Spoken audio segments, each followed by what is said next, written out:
जय हिंद साथियों, नमस्कार, शुभ प्रभात। आइए रेशो एंड प्रोपोर्शन की आज क्लास नंबर 2 देखेंगे। क्लास नंबर 1 में हम लोगों ने कुछ प्रश्न देख लिए हैं और 10 प्रश्न देखे थे लगता है, और आज 11 प्रश्न से शुरुआत करेंगे और समझते हुए चलेंगे। चलिए मेरे साथ आप भी समझते हुए चलिए। आइए प्रश्न क्रमांक 11 से शुरू करेंगे। प्रश्न क्रमांक 11 क्या है कि क्वेश्चन नंबर 11 है, कह रहा ए बी सी बराबर 2 3 4। कह रहा ए अनुपात बी अनुपात सी बराबर कितना है, 2 अनुपात 3 अनुपात 4। ठीक है, फिर उसके बाद क्या कह रहा है, 2a ऋण 3b प्लस 4c। कह रहा है 2a ऋण 3b प्लस 4c बराबर कितना कह रहा है, 33। तब हमें क्या फाइंड करना है, c। ठीक है, हमें सर्च क्या करना है, सी हमें सर्च करना है। चलिए समझते हैं, एक बार प्रश्न को देखिए ढंग से और फिर समझते हैं। देखिए क्या करेंगे कि ए बी सी जो अनुपात में हमारा दिया हुआ है यह मात्रा, इसी को यहाँ पे पुट करेंगे, रखेंगे और फिर जो आएगा तो निकालते हैं। चलिए कैसे, देखिए 2 इंटू ए का मान कितना है, 2 ऋण 3 का मान 3b का मान कितना है, 3 प्लस 4 और c का मान कितना है, 4 इक्वल टू में तो 33 है। अब इसको क्या करेंगे, इसे गुणा कर लेंगे तो दूनी 4 और ऋण 3 त्रिकाई 9 धन 4 चौक 16 इक्वल टू 33। ठीक है, आप देखिए 16 और 4 ये प्लस में है, ये प्लस में है तो जुड़ेगा, 16 और 4 20 में से 9 घट जाएगा तो कितना हो जाएगा, 11 डायरेक्ट कर लिए। ठीक है ना, 11 बराबर में क्या है, 33 है। अब क्या करेंगे, इसे को काट देंगे, 11 से ये 33 कट जाएगा। कैसे, 11 त्याई 33, 11 एकम 11 अर्थात 1 की वैल्यू कितनी आ गई, 3। ठीक, अब प्रश्न में क्या पूछा था, प्रश्न में पूछा था कि सी की वैल्यू हमें बताना है, सी की, तो हम सी का बड़े आराम से बता सकते हैं। कैसे, देखिए सी अपना कितना है सी, ये है ना सी, और सी कितना है, 4 तो 4 गुणे और इसको 3 से गुणा कर देंगे, 3 से तो कितना हो जाएगा, 12। यही हमारा आंसर आ जाएगा।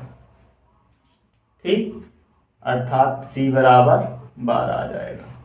ठीक है, चलिए प्रश्न क्रमांक 2 देख लेते हैं। प्रश्न क्रमांक अगला देख लेते हैं, वो कहाँ गया, समझ गए ना। देखिए क्या था प्रश्न में हमारे, ए बी सी, ए अनुपात बी अनुपात सी बराबर 2 3 4 था। फिर सवाल में दिया था कि 2a ऋण 3b प्लस 4c बराबर 33 हो अगर, तो c का मान ज्ञात करो। हमने c का मान ज्ञात करने के लिए क्या किया, कुछ नहीं, बस वैल्यू रख दिया है। केवल a b c में जो अनुपात में वैल्यू दिया हुआ था उसी को रख दिया है और अपना आंसर आ गया है। चलिए वेरी इजी, अगला प्रश्न देख लेते हैं। अब प्रश्न क्रमांक 12 क्या कह रहा है कि a into 30% equal to b into 0.75 equal to c into 1/4। तब a अनुपात b अनुपात c निकालना है। तो कैसे निकालेंगे, देखिए ए का 30%, 30% पहले 30% को कैसे लिख सकते हैं हम, इसको 30% को हम परसेंट की जगह 100 लगा देंगे, ठीक, लगा सकते हैं ना, बराबर ये बी, इसको 0 पॉइंट ये हटाने के लिए हम क्या करेंगे कि ये 75 नीचे 100 का गुणा कर देंगे, सॉरी 100 का भाग दे देंगे, तो ये हमारा पॉइंट हट जाएगा। फिर ऐसे ही सी में क्या करेंगे कि 1/4 है तो 4 रहेगा, वैसे रहेगा क्योंकि वो तो ऑलरेडी है फ्रैक्शन है। हमें क्या है कि इन्हें बटे इसमें पी बटे क्यू के रूप में भी बदलना था। अब देखिए ये इससे 0 0 कैंसिल हो गया, 25 तिहाई 75, 25 चौको 100, सी का हो गया 1/4 है, ठीक है।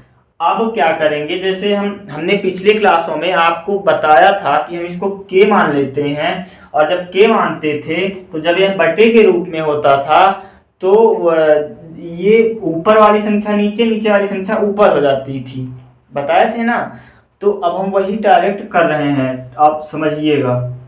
देखिए ए का अब ये क्या हो जाएगा, ए बराबर क्या हो जाएगा, इसमें जो हम के करके करते थे ना, तो ये 10 ऊपर चला जाएगा और 3 नीचे हो जाएगा, ठीक है।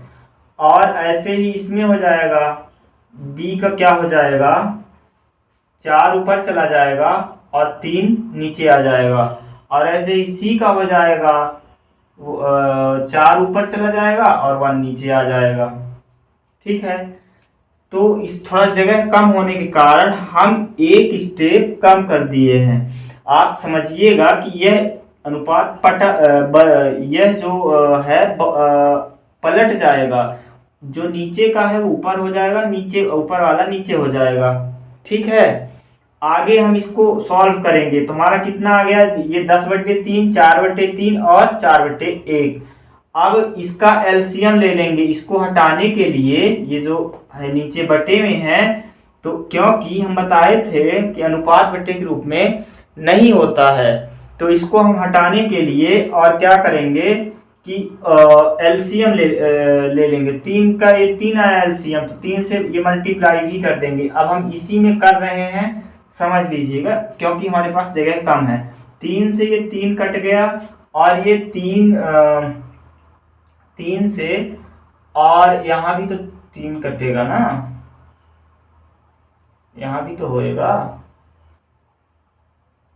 बी का 4/3 है तो यहाँ भी 3 होगा, हाँ। तो यहाँ ये 3 से 3 कट गया और ये 3 चौक 12 हो गया, तो क्या आ गया अपना, ये आ गया है 10 और 4 और 12, 2 से काट लेते हैं, 2 से कट जाएगा, 2 पंचे 10, 2 दूनी 4 और 2 छक्के 12, आ गया अपना आंसर। पूछा था ए बी सी का अनुपात, तो मिल गया 5, 2 और 6 आंसर, ठीक है। देखिए क्या था प्रश्न हमारा, ए का 30%, बी का 0.75%, सी का 1/4। तब हमें ये अनुपात निकालना था एबीसी का। हमने क्या किया कि इसको 30% को हम इस रूप में बदल दिए और इसको इस दशमलव हटा के हम नीचे 100 का गुणा भाग कर दिए, 3/4 आ गया। फिर क्या किए, उसके बाद पलट दिए, जो ऊपर का था वो नीचे हो गया, नीचे का ऊपर, क्योंकि जब हम ए बराबर करेंगे ना, उसको उधर करेंगे तो हम के के बराबर जब मानेंगे तो बदल जाएगा, फिर यहाँ से हमारा आंसर आ जाएगा, बस कुछ नहीं, काट लेना है। चलिए प्रश्न क्रमांक अगला देख लेते हैं। प्रश्न क्रमांक 13, ए अनुपात बी अनुपात सी बराबर कितना है, 2, 3, 2, ठीक है। तब हमें क्या करना है कि A/B, B/C, C/A हमें निकालना है, ठीक है। हाँ पंखा बंद कर दो। तो अब जो है तो देखिए कैसे करेंगे, ये एक अनुपात का ये मान है 2 3 2। हम क्या करेंगे, इनमें मान रख देंगे a/b। a का मान कितना है 2, ये a का मान है, ये b का मान है, ये c का मान है। a का मान है 2, b का मान कितना है 3, c और फिर b का मान कितना है 3, और फिर c का मान कितना है 2, फिर c का मान कितना है 2, a का मान कितना है 2। समझ गए इतना ना। अब इसको इससे तो ये कट जाएगा, एक हो जाएगा। अब यहाँ फिर से हमें क्या हो गया कि अब ये इसमें आ गया 2/3, ये सब बटे में है, इनको नीचे वालों को ये हटा देना है हमें। तो हटाने के लिए एलसीएम लेंगे। एलसीएम अर्थात जो जिस संख्या से ये कट जाए, कुछ भी लेंगे एलसीएम की जगह। तो एलसीएम की जगह जो भी, जैसे अगर इसमें 3 दूनी 6 आ रहा है, 12 लेंगे तब भी आ जाएगा। तो देखिए कर दीजिए, एलसीएम कितना आ गया इसका, एलसीएम 6। एलसीएम तो आता ही होगा, और एलसीएम की क्लास भी लेंगे, शॉर्ट टिप कैसे एलसीएम निकालते हैं ये सब बताएंगे आगे। देखिए 2/3, अब एलसीएम 6 है तो 6 से गुणा कर देंगे, 3/2, 6 से गुणा। अब इधर क्या है, इधर बराबर है 1, इधर भी 6 से गुणा हो जाएगा। तो ये 3 से 2 बार में कट गया, और ये 3 बार में कट गया, ठीक, और ये 6 हो गया। तो अब निकाल लीजिए, 2 दूना 4। फिर क्या कह रहा है, ये 3 और 3, 3 त्रिकाई 9, 1 छक्का 6, मतलब 6 एकम 6।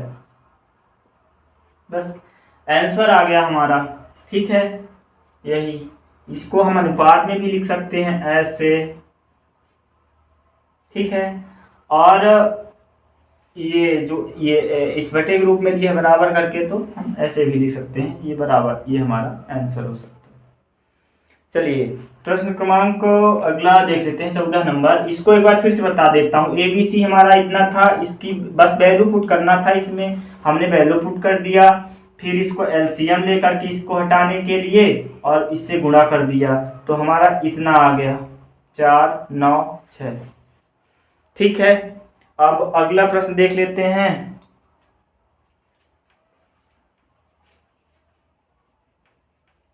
प्रश्न क्रमांक 14 नंबर क्या कह रहा है, कह रहा है कि A/B + C = 2/3, B/A + C = 3/7, ठीक है। तब हमें क्या फाइंड करना है, A/B/C। चलिए करते हैं सॉल्व। देखिए यहाँ पे है ABC, ठीक है, यहाँ भी है ABC, मतलब दोनों चीज दोनों जगह है ना, सेम। तो यहाँ 3 और 2, इसका योग कितना है 5, इसका कितना योग है 7 3 10। लेकिन गड़बड़ लग रहा है मुझे कुछ। देखिए यहाँ पे योग 5 है तो ये सेम ना, ये भी सेम है, ये भी सेम है, क्योंकि तीनों है, तो तीनों संख्या है। लेकिन यहाँ पे 5, यहाँ पे 10। तो इसको करने के लिए हम क्या करेंगे कि इस इधर भी हम बराबर कर लेंगे। अगर इसका योग कितना आ रहा है, देखिए इनका योग आ रहा है 5, इनका आ रहा है 10, ठीक है। तो अगर हमें 5 को 10 बनाना है तो क्या करना पड़ेगा, 5 में 2 से गुणा कर देंगे तो 10 बन जाएगा। तो वही हम करेंगे, बस गुणा 2 कर देंगे। जब गुणा करेंगे तो इसमें भी होगा और इसमें भी होगा। तो देखिए A/B + C हमारा गुणा कर देंगे तो 2 दूनी 4 अनुपात 2 तिहाई 6, ठीक है। अब आ गया ना 6 और 4 10, और इधर भी अपना क्या था, इधर था B/A ए प्लस सी, तो इधर कितना था 3:7, यही ना है ये। तो अब इधर भी 10 हो गया, इधर भी 10 हो गया। अब मामला कुछ बराबर लग रहा है ना। अब क्या करेंगे अब करेंगे ये ए बी जो अकेले अकेले हैं उसको ऐसा करिए कि लिख लीजिए ए बी और सी। तो ए कितना दिख रहा है 4, ठीक। बी कितना दिख रहा है 3, और टोटल कितना है, टोटल 10 है ना, 6 4 10 7 3 10, दोनों में 10 10 है ना। तो ए बी सी तो यहां भी है ना, तो ए और बी के पास 4 और 3 7 हो गया ना। तो 10 में 7 हो गया, कितना बचा है 3, तो ये 3 सी भाई साहब का हो जाएगा, ठीक है। और बस यही फाइंड भी करना था, आंसर आ गया कितना 4 3 और 2, ठीक है। ठीक, चलिए अब अगला प्रश्न देख लेते हैं। इसको एक बार फिर से समझा देता हूं मैं। प्रश्न क्रमांक 14 में क्या था कि इसमें दोनों बी और सी, हमें ए का तो पता, लेकिन बी और सी कितने हैं, इकट्ठा है ना 3, हमें ये नहीं पता था। बी का तो चलिए 3 कह रहा है, लेकिन ए और सी पता नहीं है हमें कितना है। इसलिए उसको हम क्या करेंगे कि इसके योग में हम क्या करेंगे, इस दोनों बराबर होने चाहिए। यहाँ भी जब तीनों संख्याएं हैं तो यहाँ भी बराबर होने चाहिए। तो इस 5 आ रहा है तो 5 में 2 का गुणा कर देंगे। गुणा करने के बाद हमें क्या प्राप्त हो रहा है 2 दूनी 4 3 दूनी 6, 2 का गुणा किया था हमने। तो अब इसमें भी 10 इसमें भी 10, बस b की वैल्यू 3, a की वैल्यू 4 और c की वैल्यू तो निकाल लेंगे, क्योंकि जब 10 है तो 4 3 7 और 3 10। चलिए अगला प्रश्न देख लेते हैं। 15 में कह रहा है कि a अनुपात b प्लस c बराबर 1:2, फिर b अनुपात a प्लस c बराबर 1:3। तो हमें a b c फाइंड करना है, वही पिछले प्रश्न जैसे ही है, लेकिन थोड़ा सा चेंज है। जरा ध्यान से देखिएगा चेंज क्या है। तो देखते हैं, सॉल्व करते हैं। पहले समझिए मेरे साथ, a अनुपात b प्लस सी बराबर कितना है 1:2, यानी 3 है ना। यहाँ भी तीनों संख्याएं हैं, यहाँ भी तीनों हैं, और यहाँ पे 1:3 यानी 4, यहाँ पे 4 है, यहाँ पे 3 है। अब उस बार तो 5 और 10 हो रहा था तो 1 को हमने बराबर कर लिया था, पर इस बार क्या करेंगे, इस बार ऐसा करते हैं कि जो 4 इसका योग है तो इसमें गुणा कर देंगे, और जो इसका योग है तो इसमें गुणा कर देंगे। बात समझ में आई? देखिए, जैसे इसमें हम गुणा कर देंगे इसका 4 का, ठीक है, और इसमें गुणा कर देंगे हम 3 का। इसका 3 2 एक 3 का गुणा इसमें, 3 और एक 4 का गुणा इसमें। आप देखिए बराबर होता है कि नहीं, चलिए गुणा करके ही देख लेते हैं। 4 एक कम 4, a अनुपात b प्लस सी, ये कितना कह रहा है 4 एक कम 4, और ये 2 है तो 4 दूनी 8। चलिए इसको भी देख लेते हैं, b अनुपात a प्लस सी, तो ये 1 अनुपात सॉरी ये 3 से गुणा हो गया ना, 3 अनुपात 3 त्रिकाई 9। अब देखिए बराबर हुआ क्या, 8 4 12, 9 और 3 12 हो गया ना बराबर। अब हम निकाल लेंगे a अनुपात b अनुपात c। कैसे, a का मान हो गया हमारा 4, ठीक, फिर b का मान जो सिंगल है उसे निकालेंगे, डबल वाले को तो हमें नहीं पता ना कि b और c में कितना बी है, कितना सी है। ए सी में नहीं पता हमें कि कितना ए है, कितना सी है। समझ रहे हैं ना? तो इसमें हम क्या करेंगे कि बी सिंगल वाले को यहाँ रख लेंगे। अब 4 और 3 7 हो गया, 4 3 7 हो गया। तो आप ही बताइए कि 12 में से 7 तो ए बी का हो गया, तो सी का कितना होगा? कितना होगा शिवम? 12 में से, और जब हम 7 घटाएंगे तो कितना बचेगा? 5 है ना?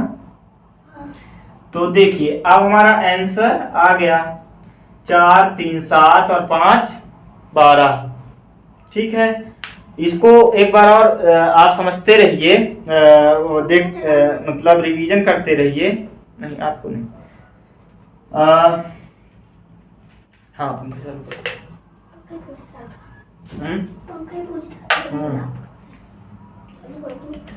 एक बार और आपको ये बता देता हूं मैं। देखिए A अनुपात B प्लस सी हमारा पहले कितना था? 1 अनुपात 2 था, फिर उसके गुणा से उसको कर दिए जो योग से, फिर वो हो गया। फिर B इस वाले में इसके योग से कर दिए तो 3 से गुणा, तो ये कितना हो गया? 3 और 9 हो गया। फिर हमारा कितना आया? 4 3 5 आ गया, हमने निकाल लिया। अगला प्रश्न देखते हैं। अगला कह रहा है किसी हीरे का मूल्य उसके भार के वर्ग के अनुक्रमानुपाती होता है, तो अगर 4 भागों में इस प्रकार टूटा कि उसके टुकड़े का भार 1 2 3 4 के अनुपात में था, यदि टूटने पर कुल मूल्य में 70,000 की हानि हुई हो, तो मूल हीरे का मूल्य क्या होगा? ठीक है, तो देखिए इसमें कैसे करेंगे। ये प्रश्न का कहने का मतलब क्या है, प्रश्न को पहले समझिए। मान लीजिए कोई एक हीरा है, ठीक है ना, कोई एक हीरा है जो कि टूटने से पहले उसके कह रहा है कि जो उसका मूल्य होगा, मूल्य अर्थात वैल्यू, वो उसके भार के वर्ग के अनुक्रमानुपाती होगा। अर्थात जो उसके भार के वर्ग के अनुक्रमानुपाती होगा, जो मूल्य है उसके भार के वर्ग के अनुक्रमानुपाती होगा। ठीक है, तो समझते हैं। देखिए, और ये कह रहा है कि टूटने पर उसके टुकड़े का क्या कह रहा है? टुकड़े, जो उसके टुकड़े हुए, टुकड़े कौन कौन से हुए? 1 2 3 और 4 कह रहा है इन भागों में यह हीरा टूट गया। ठीक है ना, ये टूटा है, टूटा। और पहले क्या था? पहले तो नहीं टूटा था। अगर पहले नहीं टूटा था तो पहले 10 था। अब कह रहा है कि इसका जो मूल्य है, वह कीमत थी इसकी, तो इसके भार के, ये जो टूटा है ना, तो इसके भार के वर्ग के अनुक्रमानुपाती है। अर्थात 1 का अगर स्क्वायर करेंगे, 2 का भी स्क्वायर करेंगे, 3 का भी स्क्वायर करेंगे और 4 का भी स्क्वायर करेंगे, तो इसमें अब ये पहले वाला है ना, तो ये इसके भी भार के वर्ग के अनुक्रमानुपाती, तो ये टूटने पर हमारा ये कितना हो रहा है? 1 एकम 1 2 दूनी 4 3 त्रिकाई 9 4 चौक 16। अगर हम सबको जोड़ लें तो कितना हो रहा है? 10 16 और 10 26 और 4 30। अर्थात ये कितना हो रहा है? ये हो रहा है 30। ठीक है, और ये कितना हो रहा है? टूटने से पहले जो सॉलिड था तो कितना था? ददाहम 100 था, और टूट गया। देखिए यहाँ भी उसके भार के वर्ग के बराबर कर रहे हैं हम, यहाँ भी वर्ग के बराबर कर रहे हैं, लेकिन ये टुकड़ों के वर्ग का है और ये मूल हीरे का वर्ग है। तो आप देख लीजिए कि यहाँ ये 30, ये क्या है? 30 है, और ये 100 है, तो आप ही बताइए कि कितने का नुकसान हो रहा है। पहले 100 का था, अगर अब टूट गया तो 30 का हो गया, तो नुकसान कितना हुआ? नुकसान हो गया है 70 का। तो 70 का नहीं कह रहा है प्रश्न में कि 70,000 का नुकसान हुआ है। तो कर लेते हैं, चलिए यहाँ कर लेते हैं। देखिए 70,000 का, ये जो 70 है ना, ये 70,000 के बराबर कर लेते हैं। अगर 70,000 के बराबर, ठीक है ना।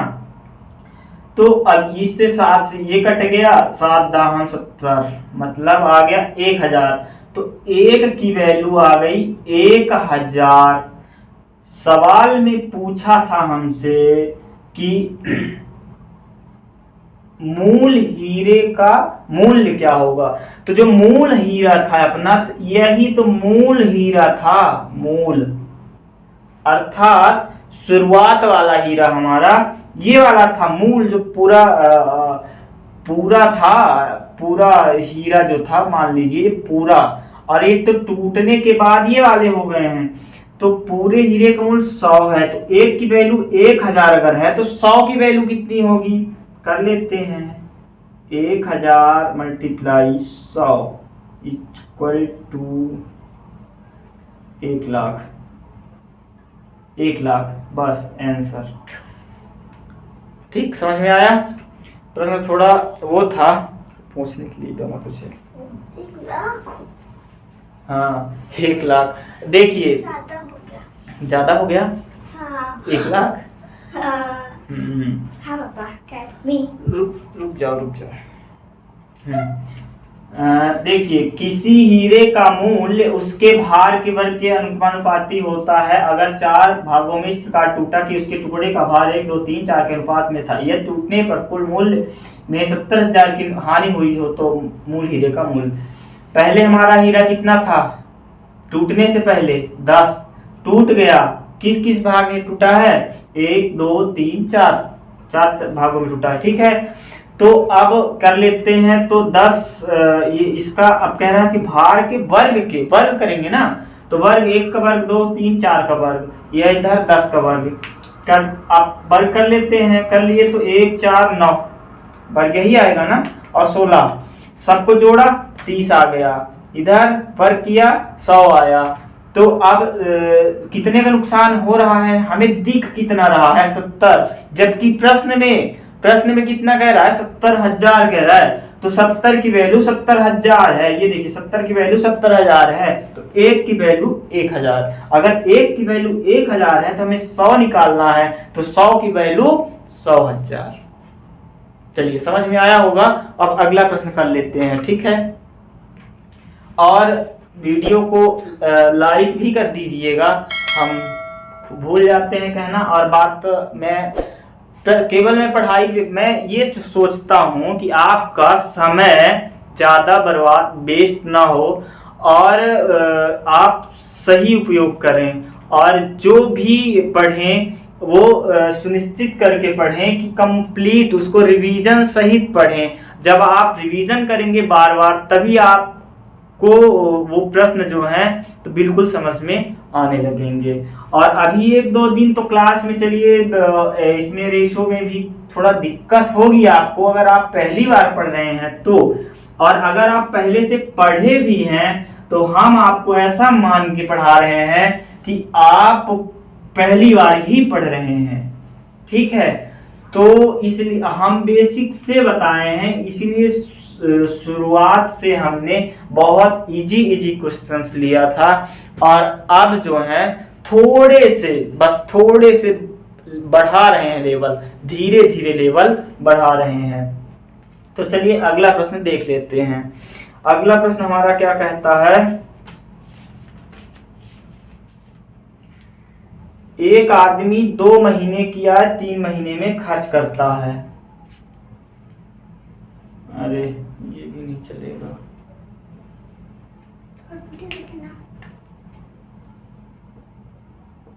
एक आदमी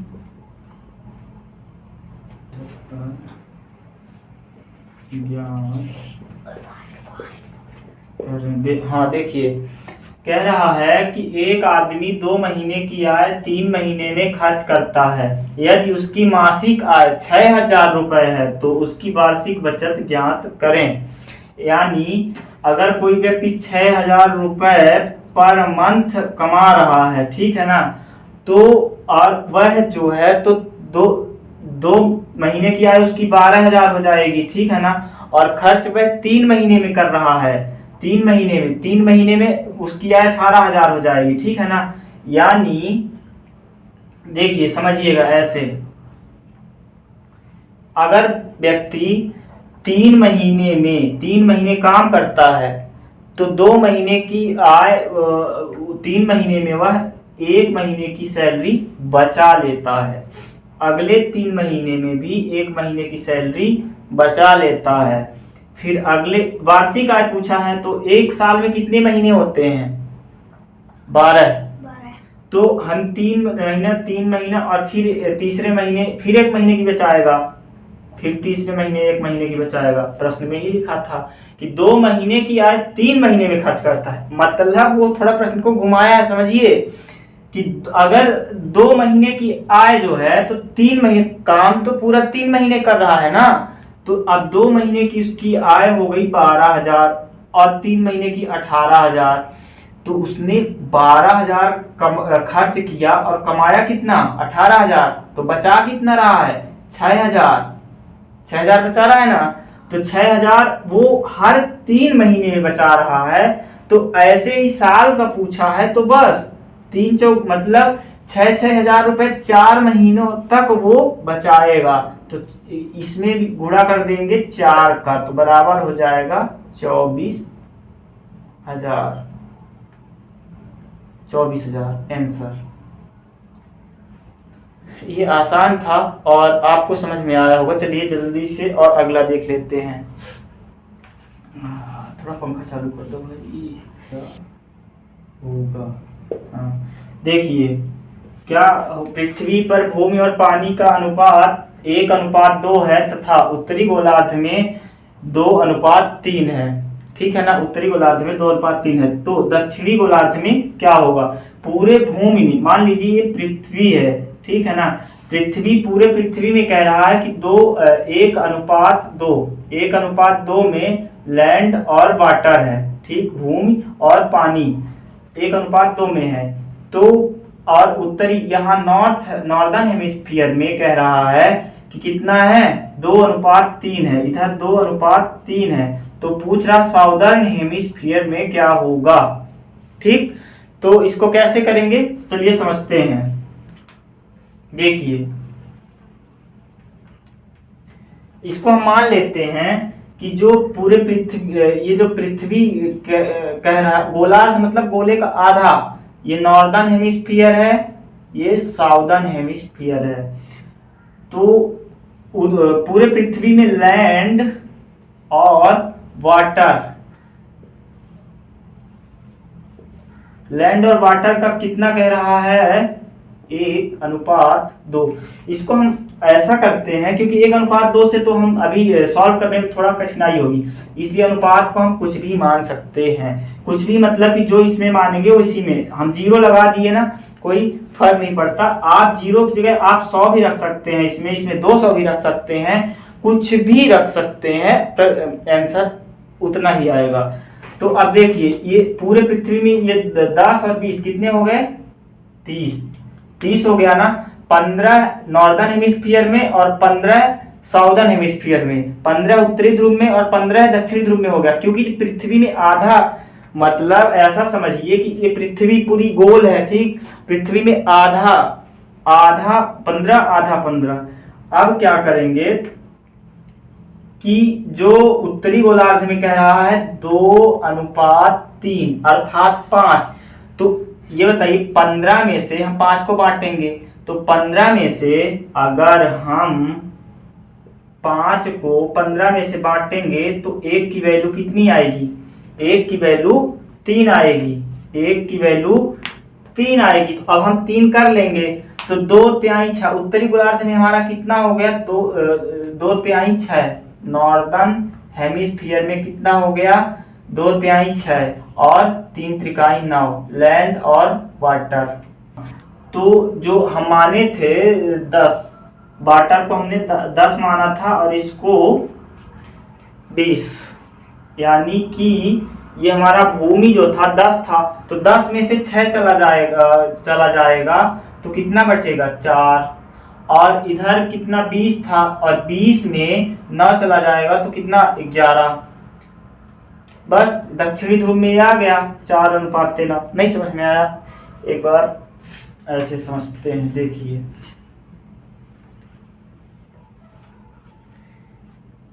देखिए ये 10 था, हमने मान लिया भूमि और पानी 10 और 20, इसमें से हमारा 6 जो था 2/3 जब हमने गुणा किया था तो 6 आया था ना, तो 6 दक्षिणी ध्रुव में पानी लैंड हमारा 6 हो गया, और वाटर कितना हो गया, वाटर 6 3 और 9 हो गया वाटर। अब हम घटा देंगे ना, इस 10 में से 6 चले जाएंगे तो 4 बचेगा, और इस 20 में से 9 चले जाएंगे तो 11 बचेगा। बस यही आंसर आ गया 4:11। तो चलिए समझ में आया होगा, और हम अगली तीसरी क्लास कल मिलेंगे और प्रश्न क्रमांक 18 19 से देखेंगे। और वीडियो को लाइक शेयर और सब्सक्राइब जरूर करें। धन्यवाद, मिलते हैं अगली